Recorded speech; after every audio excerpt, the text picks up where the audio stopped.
Let's welcome Jamie Joyce.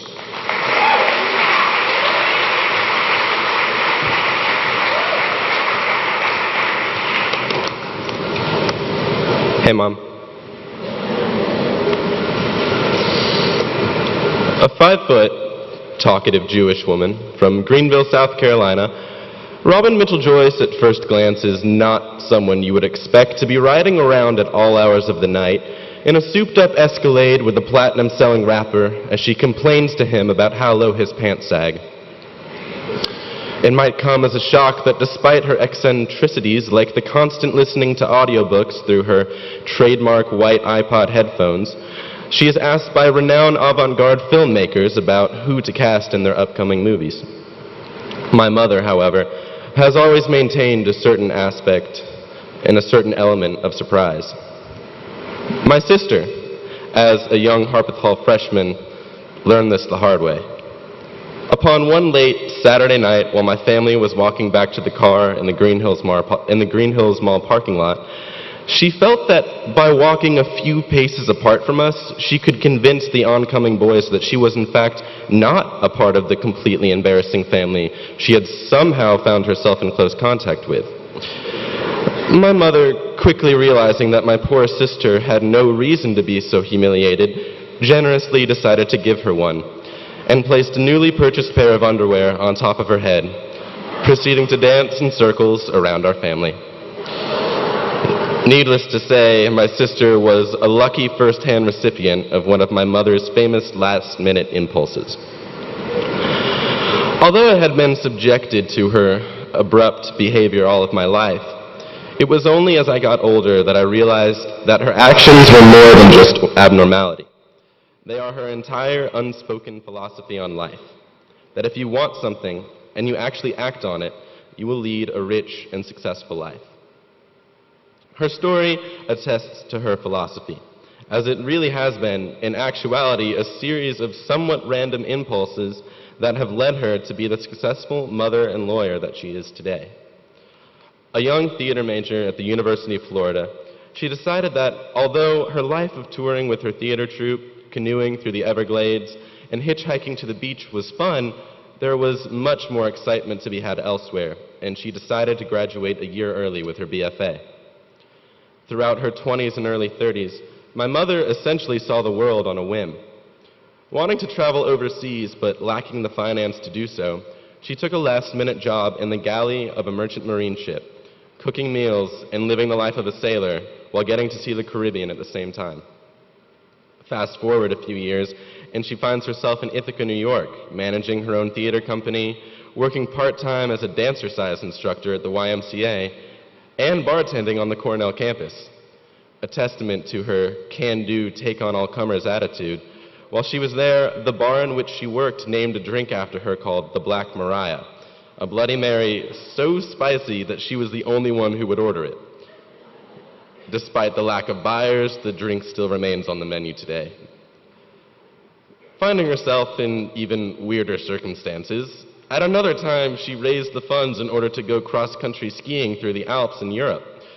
Although I can imagine the skiing was amazing, for the most part, she seems to remember her tall blonde skiing instructors with names like Lars and Bjorn, who walked around in the sub-zero weather completely naked while looking for hot springs. Later on, she again turns back to the theater and wound up producing off-Broadway plays in New York City, playing host to audience members the likes of Dustin Hoffman and Al Pacino. Finally, upon deciding that maybe it was time to figure out what she really wanted to do, she decided to go to law school.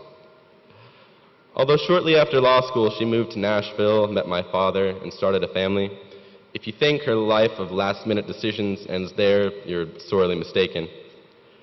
Passing down her impulsive wisdom to my sister and I, she would sometimes wake us up in the middle of summer nights to ask if we wanted to watch for shooting stars.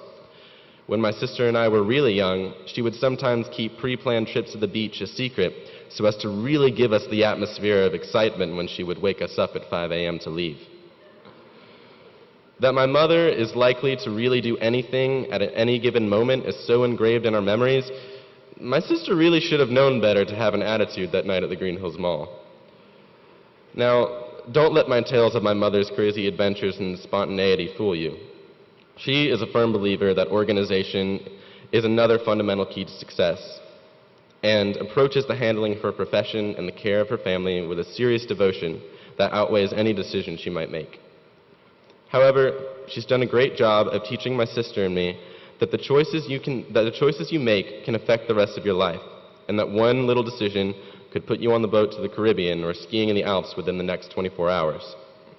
Hers are important life lessons, particularly for me as a senior, about to embark on my own journey and have my own adventures. Mom, I love you, and I want to thank you so much for teaching me to say yes to life. Although I know you get annoyed with how many different activities I involve myself in, you are truly the inspiration for my wanting to try everything, from writing for the bell ringer to playing with the jazz band to directing a one-act. I can't possibly thank you enough for always keeping my life interesting, and I hope to one day make you as proud as you've made me. Love you, Mom. Thank you. We're going to change the order a little bit. Daniel Peters and then Preston Evans will come up.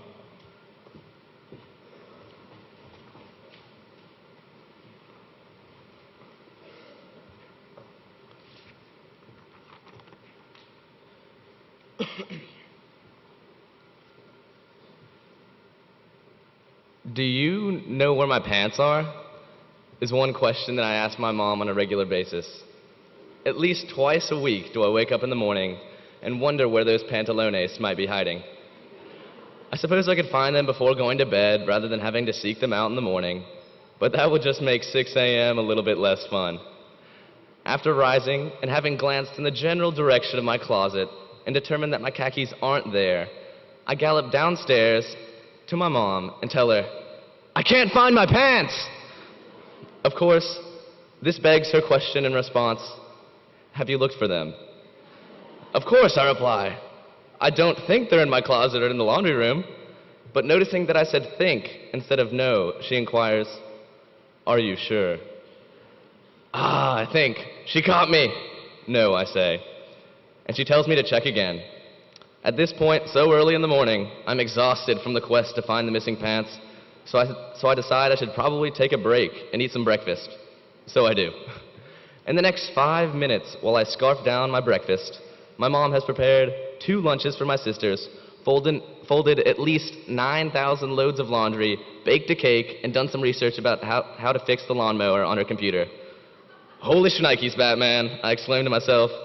She is moving so quickly. I must get to the shower before my brain explodes. Too late. She sees me and asks, "Have you found your pants?" To which I bluntly reply, "No." But before I can explain myself, she has already checked both my room and the laundry room and has located 3 pairs of pants, and one of them was hanging on the door to my bedroom. "I swear they weren't there when I woke up," is my usual response, which she typically ignores because she knows she put them there 2 days ago. And having resolved the mystery of the pants, my morning routine resumes. Her ability to locate my pants is the least of her powers that makes her some sort of supermom. Indeed, I might have exaggerated a little bit about what she can do in a single morning, but the amount of work she does in a regular day truly amazes me. I have 5 other siblings that she has to take care of, and most of them can't drive. So she is almost always the one to drive people around to schools, sporting events, church events, or other random activities. Some days she spends hours driving kids around to get to their sports practices or games in the afternoon, and she still finds time to make dinner for 8 people. She's the queen of multitasking. She can cook dinner, talk on the phone, and reply to emails all at the same time. Sometimes I walk into our kitchen and feel crowded because she has so many ingredients or electronic devices out that she is using. Inspired by Steve Prefontaine, who once said, "To cook anything less than the best is to sacrifice the meal," my mom makes these dinners exquisite masterpieces, served warm and at the exact time every night, about 7:30 to 8. And some people might say that's a little bit late to eat, but mom always cares enough to wait for my dad, who usually doesn't get home from the hospital before then. I've been blessed to have a mom that believes in having family dinners, because if we didn't, I wouldn't have the appreciation for my siblings or parents I have, even if I don't always show it. Plus, a home-cooked meal beats any fancy dinner or fast food in my book. When we do eat out, I often think that the meal was a waste because my mom could have made something better. Sometimes she gets angry after discovering that her cakes or breads have been eaten in a single day, and she tells the family to stop eating all the food so fast. I tell her that if she doesn't want us to eat the food, she should stop making it taste so good. On top of all this driving and work all day, she still has time to get in the occasional run and go to Bible study every week. More than merely a wonderful mom, she's a great friend. She is always willing to talk to me at night when I don't want to do homework or study for tests, and she provides a perspective that I don't get from my friends, and I will be forever grateful for her sage wisdom and guidance. Mary Peters is more than just a mom, though, to my family. She's a mom for all of my friends. When I have people to hang out, she always makes sure that the house is looking nice, and when we make a mess deep frying stuff or shattering picture frames because some guys don't know how to shut doors properly, she is always the one to help clean. All in all, Mom, you're the best I could ever ask for. And although I may be frustrating to deal with sometimes, I'm about 97.33% sure, repeating of course, that you still like me. So I just want to say I love you, Mom. Thanks for always knowing where my pants are.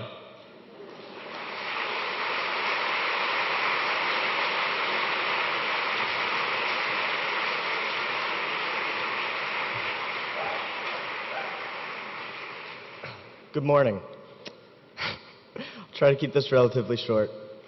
Before I begin, I would just like to start by saying this is not going to be one of those sad mom stories you hear every year about struggling through some terminal illness. No. While they are moving and incredibly significant in helping us understand the fragility of these amazing, seemingly invincible creatures we call moms, I figured any speech pertaining to Nana Gooskis Evans simply has to be lighthearted and comical. Affectionately known by her first name rather than Mrs. Evans to my friends, Nan comes up quite often in daily conversation and is usually mentioned alongside words such as awesome, amazing, hilarious, and my personal favorite, absolutely out of control. The truth is, there's no adjective in the entire span of the English language that could accurately describe my mother. My mother's love, affection, and caring nature have been consistently present not only in my life, but in the lives of all those around her. Her affectionate personality and incredibly optimistic outlook are both qualities that I admire greatly and try to embody every day. She's always supported me in anything I choose to do, no matter how ridiculous or unrealistic, which is usually the case. I remember when I was in 6th grade, I wanted to build a skateboard half-pipe ramp in the backyard with my dad. While I saw the disapproving look in her eyes, most likely reflective of the inherent danger and countless inevitable injuries that she would have to deal with later on, she let me do it anyway. Fortunately, I was never injured during the ramp's lifespan. Unfortunately, my other friend broke his leg in about 4 places in the following weeks. My mom would never miss a chance to say I told you so. Regardless, her ability to remain supportive and encouraging has always pushed me to challenge myself and put my potential to the test. In 7th grade, I did a project on Jimi Hendrix, who has been my greatest role model and primary musical influence from a very early age. Also a fault of my mother's because she raised me listening to the right music, so thanks for that too. In the project, I explained that I admired him because he was able to overcome all the adversity in his life despite his rough childhood and follow his dreams. Even if Jimi hadn't become one of the most prominent guitar players of all time, I still would say that he had made it, simply because he remained steadfast in his pursuit of happiness, career choice as a musician, and always followed his passions, regardless of where they took him. Mom, you've come to more or less every single musical performance I have ever had, even the ones I told you not to come to. I always see you standing, or more likely, dancing quietly in the back so as not to embarrass me, even though you say that's your #1 job as my parent. After 18 years, I finally realized that it has been you that's influenced my decisions to follow my passions and challenge myself in order to aspire for something more, not Jimi. As many of us are preparing to leave the nest next year for college, I've begun to realize more and more each day how thankful I am to have such an amazing person in my life, and that it'll be really difficult next year without you. Also, thanks for putting up with my friends and I these past 18 years. I know we're kind of a rowdy bunch, and sometimes the basement can be a little much to clean up, but you know we're always there to reciprocate the help and affection that you have all given to us. You are an incredible mother and a great friend. I don't know what I'd do without you, and I couldn't ask for anyone better suited to be my mom. I love you.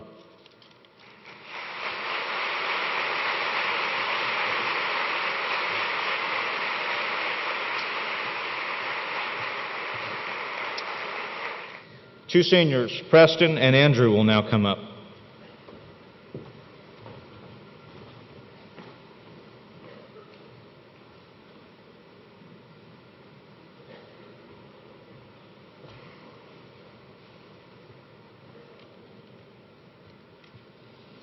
Mom, I asked to speak today because I want to express in a meaningful way how grateful I am for you and for everything you've done to support me. A mother's love is unfathomable. Those like me who will never experience motherhood will never fully comprehend the love that a mother holds for her child. We are left instead with a sense of wonder and admiration for its infinite capacity. That is why I want to share the three things I admire most about my mother. I have a great amount of respect for the sacrifices my mother has made over the years on behalf of me and my brothers. I have this image in my head from when I was very young of my mom all decked out in her blue business suit with her makeup on and her hair all spiffed up, talking to associates at a work function. This image stuck with me because of the sense of pride I felt in seeing my mom looking so professional and talking easily with all these other important-looking people. My mom was in her element. After all, she was the career type. She went to college, obtained her master's in nursing, and after years of hard work, rose to a prominent position in hospital administration. She was ambitious and eager to leave her mark on the corporate world. When we moved to Nashville 9 years ago, my mother made one of the biggest sacrifices of her life. She gave up her professional career to stay home and personally see to it that her sons were raised well. Like I said, a mother's love is difficult to fathom. The selflessness of her choice and the love she demonstrated are difficult for me to wrap my mind around. But I'm so grateful for her daily presence in my life. The time she has spent with me and the work she has done on my behalf have made a profound impact on my life, and I have nothing but gratitude for her sacrifice. The second thing I admire most about my mom is her savviness. She has a broad understanding of how the world works and is not afraid to think for herself. My mom often has friends calling her up for advice. She's an attentive listener, but most importantly, she has insightful advice for any situation. I may not always show it, but I honestly value her opinion. My mom's advice has been the motivation for so many of the successes and high points in my life. Without her guidance, my future would be drastically different. The third thing I admire most about my mother is her selflessness. This past spring break, my family and I went on a cruise to the Bahamas. We met up with some close family friends of ours from Florida, who have boys exactly our age, and spent 5 days together on one of the best vacations I've had. We did everything the ship had to offer, explored all the beautiful ports of call, and just hung out as family and friends. I enjoyed the vacation so much that I tended to overlook all the hard work that had made the trip possible. I realized that my mom had knocked herself out. She spent hours upon hours planning, making calls, searching the web, and coordinating with our friends. She spent all this time and energy just so that her family would have a wonderful, carefree vacation. My mom spends a lot of her time working for others. She manages the family calendar, buys groceries, provides transportation, and the list goes on and on. She cooks a wonderful sit-down dinner every night just so that our family will have the chance to spend time together, to talk and stay connected. Having a tight family is such a wonderful thing, and I'm so glad that my mother makes a continuous effort to keep us close. I don't think I will ever be able to repay my mother directly for her unselfishness. I only hope that one day, when I have a family, I will be able to show them the same sort of unselfish attention that my mother has shown our family, and that I will be able to put others before myself to the same degree. Mom, your sacrifice, savvy, and selflessness are the three things I admire most about you. I hope that I have let you know that you mean the world to me. I love you very much.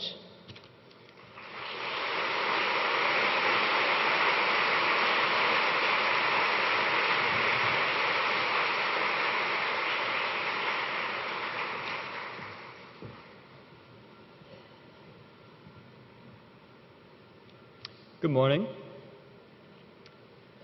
My mom is not the typical mom. When I was only 3 years old, she decided she would like to go back to school and get her law degree. I remember her taking my sister and me along with her during some of her classes at Vanderbilt. After finishing law school, she continued to advance her career, and again, my sister and I would accompany her on trips to work. With my mom at work most days, my sister and I spent most of the time with our dad. We would play that country song, Mr. Mom, as many times as we could until we were no longer allowed music privileges in the car. However, early in my life, my father was diagnosed with lupus. When I was only 6 years old, he already needed heart surgery. My father's health continued to decline, and after many more surgeries and time in the hospital, he passed away the summer after my 7th grade year. At this time, my mother was in the process of changing jobs and starting a new career with the law firm Bass, Berry & Sims. Faced with not only a new job, she now had to deal with the death of a husband and fill the role of 2 parents. Her resilience helped to set the pace for our family's recovery. I don't know how she did it, but my mother made time for my sister and me, and we saw her more than ever. She didn't stop working or hold back her drive to become successful. She made partner with her new firm only a couple years later. Just to gain some perspective, my mom wakes up every morning before my sister and me to make us breakfast to eat on the way to school, and then she heads to work. After work, she comes home to make dinner. Before my sister and I could drive, she took us to the movie theater or football game to see our friends, sacrificing every moment she had.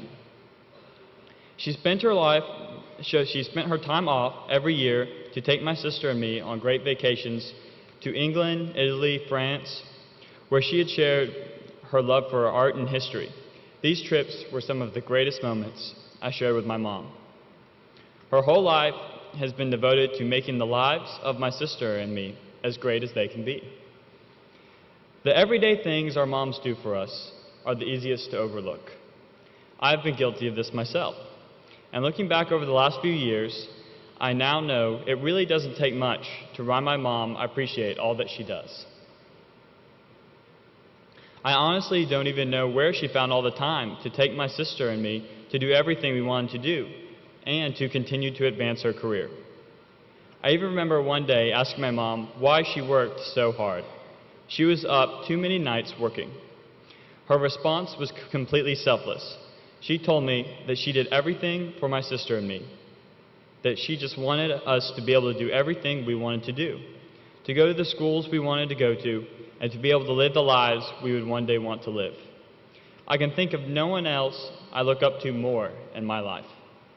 If I'm able to be as driven and successful as my mom while still putting my family first, I could hope for nothing more. Thank you, Mom, for devoting yourself entirely to loving your children. My sister and I could not be luckier.